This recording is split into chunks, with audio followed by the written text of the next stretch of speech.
Praise the lord. ప్రభునందు ప్రియమైనటువంటి సహోదరి సహోదరులారా, అందరూ బాగున్నారు కదా?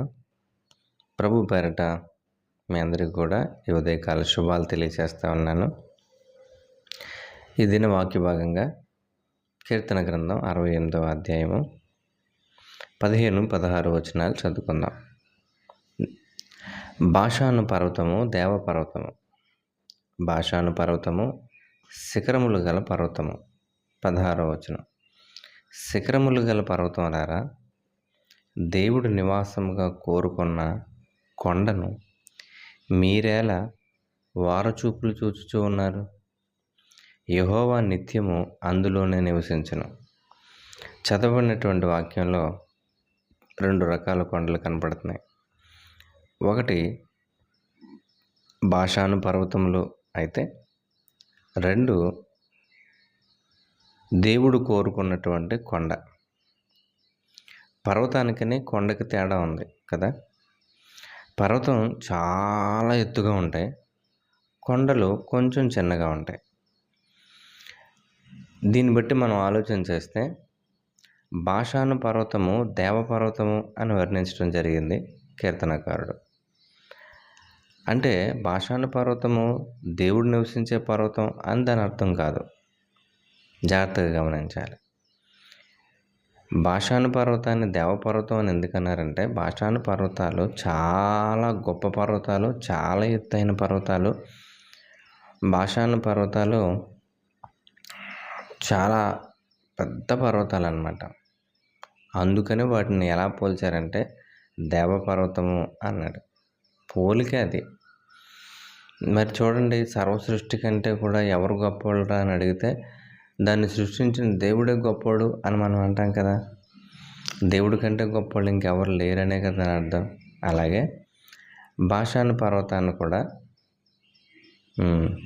చూసే ప్రజలు ఏమని పోల్చేవారంటే, బాషాను పర్వతాలురా, అవి దేవపర్వతాలు అని అనేవారు.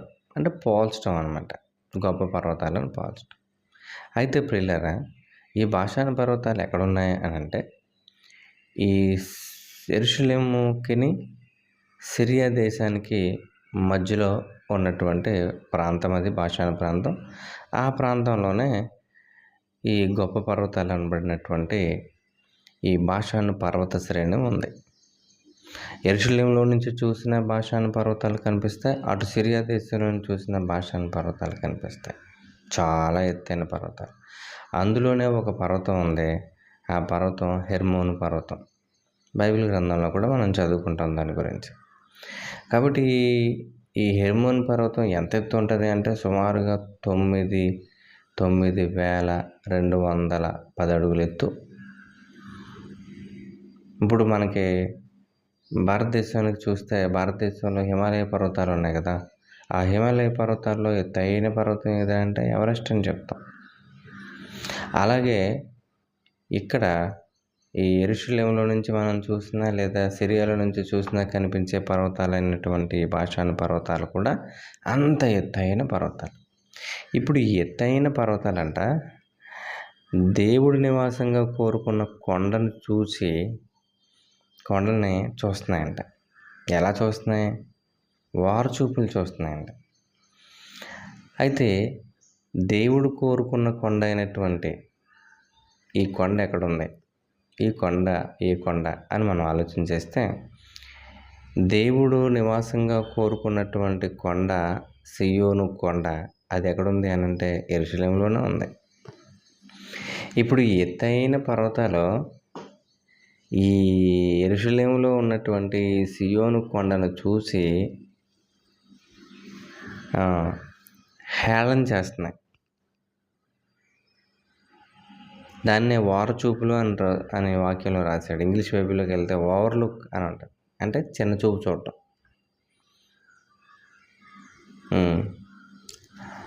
మరి ఆలోచించండి, బాషాను పర్వతాలు ఈ చిన్న కొండ అయినటువంటి సియోను కొండను చూసి అలా వారచూపులు చూడొచ్చా? చిన్న చూపు చూడొచ్చా?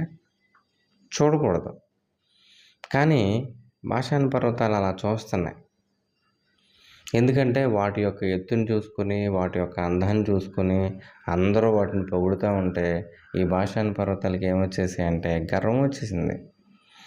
అందుకని దాని ముందు కనబడుతున్న ఆ చిన్న కొండ అయినటువంటి సీయోను కొండను చూసి ఎగతాళి చేస్తూ, అవహేళన చేస్తూ, "నువ్వు చిన్న కొండవే, నీకు అందం లేదే" అని ఎగతాళి చేస్తూ గర్వంతో మాట్లాడుతున్నమాట. అందరూ మా గురించే మాట్లాడుకుంటున్నారు కానీ, ఇదిగో చిన్న కొండ నీ గురించి ఎవరు మాట్లాడుకుంటలేదని హేళన చేస్తూ ఉంది. దీన్ని బట్టి మనం అర్థం చేసుకోవాల్సింది ఏంటో చెప్పనా ప్రియులారా? ఈ 2 కొండలు మన జీవితాలకి పోల్చుకోవచ్చు. మనం మనం మనం కూడా చాలా సందర్భాల్లో ఈ మనుషుల మధ్యలోనే నివాసం చేస్తున్నాం కదా. మనుషుల మధ్యలో మనం నివాసం చేస్తూ ఉన్నప్పుడు కొన్ని సందర్భాల్లో మనం ఎలా ఉంటామంటే సియోను కొండ వలె చాలా చిన్న కొండగా మనం ఉంటాం. మరి కొంతమంది జీవితాలు ఎలా ఉంటాయంటే బాషాను పర్వతం వలె చాలా ఉన్నతమైన స్థితిలో ఉంటాయి. అలా ఉన్నతమైన స్థితిలో ఉన్నప్పుడు వాళ్ళు మనల్ని ఎలా చూడొచ్చు? చిన్నచూపు చూడొచ్చు. అప్పుడు మనకి చాలా బాధ కలుగుతుంది. సియోను కొండ కూడా అలాగే బాధపడింది. నిజమే. మన జీవితంలో కూడా చాలామంది మనల్ని హేళన చేసినప్పుడు, అవమానపరిచినప్పుడు, గేలి చేసినప్పుడు, నువ్వెందుకు పనికిరావనో, లేకపోతే రకరకాల మాటలు ఇంకా అలా అంటున్నప్పుడు మనకు బాధేస్తుంది. కొన్నిసార్లు మనం ఆస్తిలో తక్కువ వారం అవ్వచ్చు, అందంలో తక్కువ వారం అవ్వచ్చు, మనకేమీ లేకపోవచ్చు, మనం చాలా అందరితో పోల్చుకుంటే మనం చాలా చిన్న స్థితిలో ఉన్నట్టుగా మనకు అనిపించవచ్చు. అప్పుడు వాళ్ళందరూ మనల్ని చూసే చూపులు కానీ, మన గురించి మాట్లాడుకునే మాటలు కానీ, ఇవన్నీ చూసినప్పుడు మనకి చాలా బాధేస్తుంది. కానీ ఈ ఉదయకాల సమయంలో ఈ వాక్యం మనందరినీ ఆదరిస్తుంది ప్రియులారా. ఏ రకంగా ఆదరిస్తుంది అనంటే, దేవుడు చూడండి, బాషాను పర్వతాన్ని నివాసం చేసే పర్వతంగా కోరుకున్నాడా? లేదు. మరి ఏ పర్వతాన్ని ఆయన నివసించే ఆయన నివాసం చేసే కొండని ఏ కొండని ఎంచుకున్నాడు అనంటే చిన్న కొండ అయినటువంటి సియోనులో ఉన్నటువంటి ఆ సియోను కొండని దేవుడు తన నివాసంగా కోరుకున్నాడు. ఇప్పుడు లోకానుసారంగా చూస్తేనేమో సియోను కొండ చిన్న కొండ, బాషాను పర్వతాలు చాలా ఎత్తైనవి. కానీ ఆధ్యాత్మికంగా మనం ఆలోచన చేస్తే దేవుడు నివాసంగా కోరుకున్న ఈ చిన్న కొండ గొప్పదే. బాషాను పర్వతాలు గొప్పవే కావచ్చు, కానీ అందులో దేవుడు నివాసం చేయట్లేదు కదా. దీన్ని బట్టి మనం ఆలోచన చేస్తే ప్రియులారా, యెరూషలేములో నివాసం మనం చేసినప్పుడు, అనగా యెరూషలేము దేవుని సన్నిధి అనుకుంటే, దేవుని సన్నిధిలో నివాసం చేస్తూ ఉన్న నీవు, చిన్న కొండగా ఉన్న నీవు దేవునితో సహవాసం ఉన్నావు కాబట్టి, లేదా దేవుడు నీలో ఉన్నాడు కాబట్టి, ఈరోజు నువ్వు చిన్నదానివి అవ్వచ్చు, కానీ ఒకరోజు అందరూ నిన్ను చూసి నీ గురించి మాట్లాడుకొని, ఒకరోజు నీవే గొప్ప పర్వతానివే, నీవే గొప్ప దేవుడు నివసించేటటువంటి గొప్ప వ్యక్తివి అని అందరూ నువ్వు చేసే కార్యాలను చూసి అందరూ నిన్ను పొగిడే సమయం ఒకరోజు వస్తుంది అని నిరీక్షణతో మనం ఎదురు చూడాలి పిల్లలు. కనుక వాక్యానుసారంగా మనం ఆలోచన చేసినప్పుడు అలా ఎవరైనా మనం చిన్న చూపులు చూసినప్పుడు మనకు బాధ కలుగుతుంది. అలాంటప్పుడు నువ్వు అనుకోవాల్సింది ఏంటంటే, నేను యెరూషలేములో ఉన్న చిన్న కొండ, నాకు ఏమీ లేకపోవచ్చు కానీ నాతో యేసయ్య ఉన్నాడు, నేను యేసయ్యతో ఉన్నాను, ఎప్పటికైనా నా స్థితి బాగుంటుంది అని విశ్వాసంతో మనం ఎదురు చూసినప్పుడు ఖచ్చితంగా కార్యం జరుగుతుంది. దేవుడు ఒకరోజు నిన్ను హెచ్చిస్తాడు. హెచ్చించినప్పుడు నీ గురించి అందరూ మాట్లాడుకుంటారు. ఉదాహరణకి చెప్పాల్సి వస్తే ప్రియులారా, ఒక మిషనరీ, ఆయన పేరు ఏంటి అని అంటే స్మిత్ విగిల్వర్త్ అనేటటువంటి ఒక దైవజనుడు. అతను 6 ఏళ్ల వయసులో ఉండగానే తల్లిదండ్రులు చనిపోతారు. అతను కొంచెం వయసు వచ్చిన తర్వాత పని చేసుకోవడం మొదలు పెడతాడు. ప్లంబింగ్ వర్క్ చేస్తూ ఉంటాడు. ప్లంబర్ అంటారు కదా, ఆ వర్క్ చేస్తూ ఉంటాడు. అంటే పైపులు వేయటం, బిగించటం, వాటర్ లైన్స్ వేయటం, బిగించటం, ఇట్లాంటి పనులు చేసుకుంటాడు. కొంత వయసు వచ్చిన తర్వాత భార్యని పెళ్లి చేసుకుంటాడు. ఆ భార్య క్రైస్తవురాలు. ఆ భార్య కొద్దిగా చదువుకుంది. కానీ అతనికి చదువు లేదు, దేవుడంటే భక్తి ఏంటో తెలీదు, ప్రార్థన అంటే ఏంటో తెలీదు. కానీ ఆ భార్య ఏం చేస్తుందంటే అతనికి చదువు నేర్పిస్తుంది, అతన్ని అతనికి బైబిల్ చదవటం నేర్పిస్తుంది, అతన్ని ప్రార్థన కూడా తీసుకెళ్తుంది. అలాగా చర్చికి వెళ్తూ ఉంటారు. ఒకరోజు పెద్ద మీటింగ్కి వెళ్తారు, వీళ్ళు పెద్ద సభకి వెళ్తారు. ఆ సభలో దేవుని ఆత్మ ఈ స్మిత్ మీదకి వచ్చి ఆయన్ని బలపరుస్తుంది.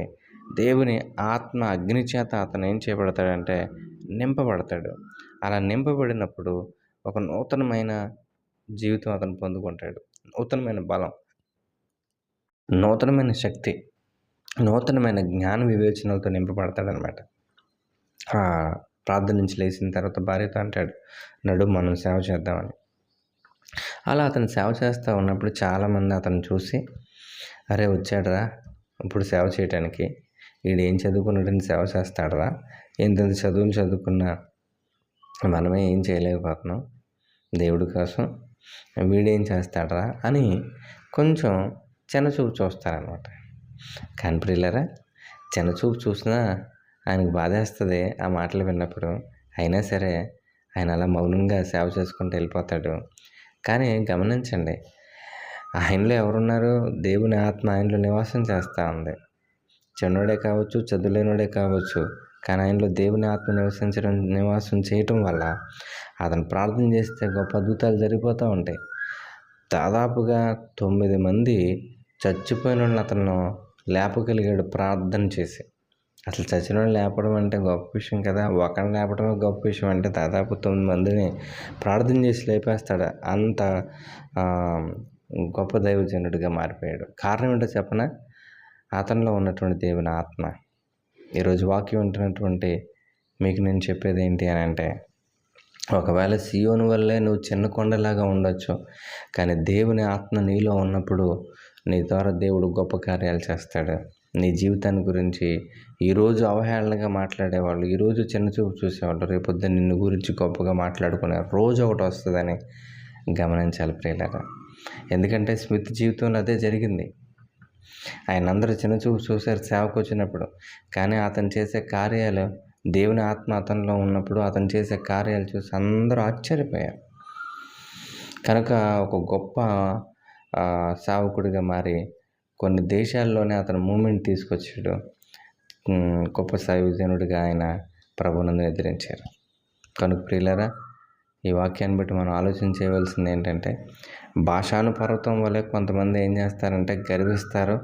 కొంతమంది తమ యొక్క అందాన్ని చూసో, చదువును చూసో, పదవులు చూసో, లేకపోతే ఆస్తులు చూసో, అంతస్తులు చూసో గర్విస్తూ ఉంటారు. వారిని గర్వించనివ్వండి. కానీ వాళ్ళలో లేనిది నీలో ఉన్నది ఏంటంటే, వాళ్ళలో దేవుడు లేడు, నీలో దేవుడు, దేవుని ఆత్మ, నువ్వు దేవునితో సహవాసాన్ని కలిగి ఉన్నావు. నువ్వు సియోను కొండవలే ఉన్నావు. కనుక దేవుడు దీవించాలని మనం ఏం చేద్దామంటే ప్రార్థన చేసుకొని, ప్రభువా ఏ రోజుకైనా నేను ఆశీర్వదించబడిన జాబితాలోకి చేరాలి, అనేకులకు ఆశ్చర్యకరంగా ఉండాలి నాయనా అని నువ్వు ప్రార్థన చేసుకోవాలి తప్ప బాధపడకూడదు, కృంగిపోకూడదు. అందరూ నన్ను ఇలా మాట్లాడుకుంటున్నారు, నా గురించి అవహేళన చేస్తున్నారు, చిన్నచూపు చూస్తున్నారని నువ్వేం బాధపడాల్సిన అవసరం లేదు. ఒకరోజు నీకు వస్తుంది అని ఆ రోజు కోసం ఎదురు చూడు. దేవుని యొక్క ఆత్మ నీకు తోడయండి, మనకు తోడయండి, మనల్ని నడిపించును గాక. ఆమేన్. ప్రార్థన. కృపగలిగిన మా దేవా, దయగలిగిన మా తండ్రి, నీకు స్తోత్రాలు. ప్రభువా, ఈరోజు సియోను కొండవలే ఉన్న మేము, నిన్ను కలిగిన వారుగా ఉన్న మేము, ఒకరోజు నాయన అందరూ మెచ్చుకోగలిగే, అందరూ నన్ను గుర్తించగలిగే స్థితిలోనికి వెళ్తామని నీ వాక్యం ద్వారా మమ్మల్ని బలపరిచావు. మాలో ఉన్న బాధ, మాలో ఉన్న నిరుత్సాహం తొలగించావు ప్రభువా, నీకు స్తోత్రాలు. నా దేవ తండ్రి, నీ కృపను జ్ఞాపకం చేసుకోండి, దీవించండి, ఆశీర్వదించండి. ప్రభువా, భాషాను కొండలు చాలా ఉండే ఉంటాయి పర్వతాలు చాలా ఉండే ఉంటాయి లోకంలో, కానీ వాటిని గూర్చి కూడా మేము ప్రార్థన చేస్తూ ఉన్నాం. ప్రభువా, మమ్మల్ని హింసిస్తున్న వారి గురించి, మమ్మల్ని అసహించుకుంటున్న వారి గురించి, మా శత్రువుల గురించి కూడా నువ్వు ప్రార్థన చేయమని చెప్పావు. కనుక మేము ప్రార్థన చేస్తున్నాం. వారిని దీవించండి, మమ్మల్ని కూడా దీవించండి. ప్రభు, నీ కృపలో మా అందరినీ ఆశీర్వదించమని మా ప్రభును రక్షకుడైన యేసుక్రీస్తు వారి అతి శ్రేష్టమైన నామంలో బ్రతుకులాడి వినంత వేడుకొంచున్నాం పరమ తండ్రి. Amen. May God bless you all. Thank you.